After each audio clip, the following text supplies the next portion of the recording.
Hello दोस्तों, स्वागत आपका मेरी नेक्स्ट वीडियो में। आज हम कर रहे हैं जहाँ पर हमने छोड़ा था उससे आगे का सिलेबस। ठीक है, हमने सबक चिन्ह कर रहे थे। सबक चिन्ह के आगे जो हमारा आना था तो कुछ तो ये सबक चिन्ह है। ठीक है, फिर है विराम चिन्ह है।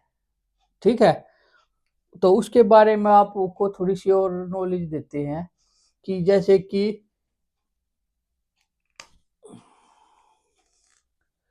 किसी भी शब्द का रूप व्याकरणिक नियमों के अनुसार, ठीक है, क्या है ये, व्याकरणिक नियमों के अनुसार बदले तो भी शब्द चिन्ह मूल रूप में ही लिखा जाएगा। इसका क्या मतलब है, जैसे कि ये हमने शब्द चिन्ह में लिया था, कह, कहा, कहा और अधिक। ठीक है, अगर आपको याद हो, और नहीं है तो आप देख सकते हो उसकी पीछे की वीडियो। तो इसमें ये क्या है, ये हम एक आउटलाइन बना देंगे कह की। ठीक है, जैसे जैसे हम हिंदी में पढ़ेंगे, कह, कहा, कहे, कही का अलग अलग मीनिंग है। ठीक है ना, इसलिए व्याकरणिक नियमों के अनुसार। तो पर हम जब इसको शॉर्ट हैंड में इसकी रेखा लिखेंगे, आउटलाइन लिखेंगे, तो वो एक जैसी लिखेंगे। पर जब कोई वाक्य आप कंप्लीट करोगे ना, उसके हिसाब से आपको इन हर जगह इसको देखना एज इट इज।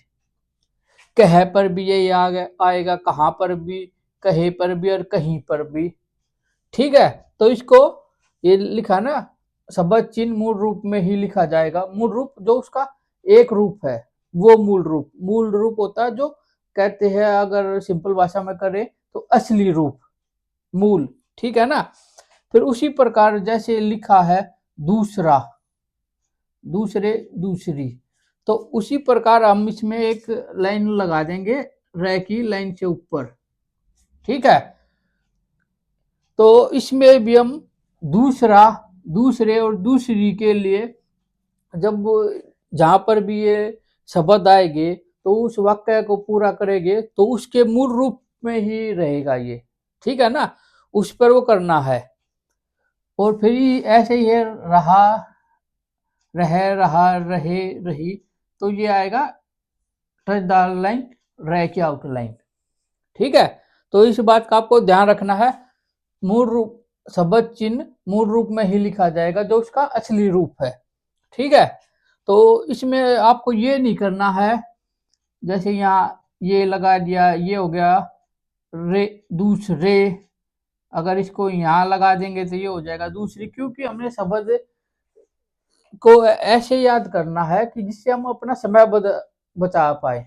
ठीक है ना, जितना हम समय बचा पाएंगे सेकंड का भी माइनर, तो उसी से हमारी जो स्पीड है उसमें बहुत ज़्यादा फर्क पड़ेगा। क्या पता जो हम किसी कंपटीशन में बैठे हैं, कोई एग्जाम दे रहे हैं, तो उसमें कितने बच्चे सेलेक्ट करने हैं और आपको ये नहीं पता होगा ना दूसरा बच्चा किस माइंड सेट से बैठा है। आप अगर इसको ऐसे लिखते रह गए, जैसे इसको हम एक दूसरे तरीके से लिख सकते हैं एग्जाम्पल की तरह से, दूसरा के लिए हमने यहाँ आ लगा दिया, दूसरे के लिए यहाँ लगा दिया और दूसरी के लिए यहाँ लगा दिया। आप इनको लगाने पर ही आपको ये हो जाएगा कि पता नहीं अगला कहाँ तक पहुंच गया। ठीक है ना, और जो शॉर्ट हैंड कर रहे हैं उनको ये पता है, जो बच्चे प्रैक्टिस करते हैं वो कितनी अच्छे से प्रैक्टिस करते हैं, है ना। और उनका जो स्किल टेस्ट की तैयारी में ये रहता है कि हम ये नहीं कि हमें सेकंड लास्ट आना है। ठीक है ना, वो ये रहता अगर 100 सीट है तो हम पहली सीट ले, ना कि हम 90 के अंदर आए, जब हम जाके अपना सिलेक्शन ले पाते हैं। तो पहली बात तो ये होगी। अब दूसरी बात है, जैसे मैंने इनको चिन्ह दे रखा है, ये पहला हो गया, ये दूसरा और ये तीसरा, ये 3 पॉइंट पर हम आज बात करेंगे। तो अब दूसरा ये है कि जैसे कि आशुलिपि में सरलता लाने तथा भ्रमित से बचने के लिए विराम चिन्हों को लगाने के लिए संकेत चिन्ह बनाए गए हैं। एक बार फिर से, आशुलिपि में सरलता लाने तथा भ्रमित, आप कंफ्यूज ना हो, से बचने के लिए विराम चिन्हों को लगाने के लिए संकेत चिन्ह बनाए गए हैं। जैसे कि अपना हो गया पूर्ण विराम है। पूर्ण विराम हम हिंदी में कैसे लगाते हैं वो आप सबको पता है, ठीक है। पर हम जो आशुलिपि में ऐसे क्रॉस का निशान बना देंगे। ये बच्चे ध्यान रखना, ये क्रॉस का निशान पूर्ण विराम रहेगा अपने आशुलिपि हिंदी में। फिर अनुच्छेद, अनुच्छेद के लिए हम ऐसे 2 डैश लगा देंगे। फिर ये जो डैश है, तो डैश के लिए हम ऐसे लगाएंगे, ठीक है। और फिर है प्रश्नवाचक चिन्ह। प्रश्नवाचक चिन्ह जो हिंदी में भी है और इंग्लिश में भी है, वो एज इट इज रहेगा, ये एज इट इज रहेगा, ये बदल जाएंगे। इसको फिर से लिख,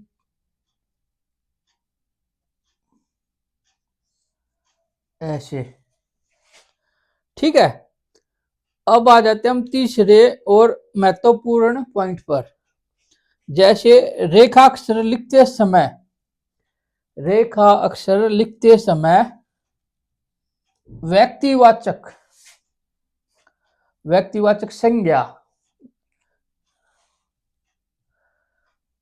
शब्द के नीचे 2 हल्के टिक, जैसे, जैसे हमारा व्यक्तिवाचक ये है संज्ञा राम, तो हम राम लिखेंगे सिंपल राम, ये हो गया, ये हो गया राम। इससे और अच्छे से पढ़ा आ जाए, आप जैसे कि 1 सेकंड में पहचान ले, जब आप इसको ट्रांसलेट करें, आपको इस पे रुकना ना पड़े, तो उस समय आप इसके नीचे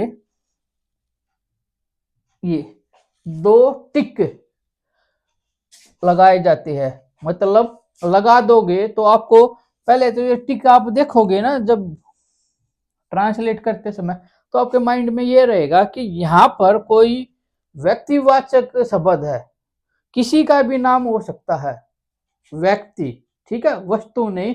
इस बात का ध्यान रखना कि आपका कभी शहर या किसी और चीज को इस तरीके से टिक लगा के वो करो, क्योंकि अगर आप जैसे शहर या किसी एजिटीज और को भी ये रूल लागू करने लग जाओगे, तो इसका जो ये वाला का कोई महत्व नहीं रहेगा, व्यक्तिवाचक, ठीक है ना।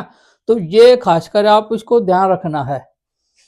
रेखा अक्षर लिखते समय व्यक्तिवाचक संज्ञा शब्द के नीचे 2 हल्के टिक। तो ये थी आज की वीडियो, आई होप आपको समझ में आया होगा।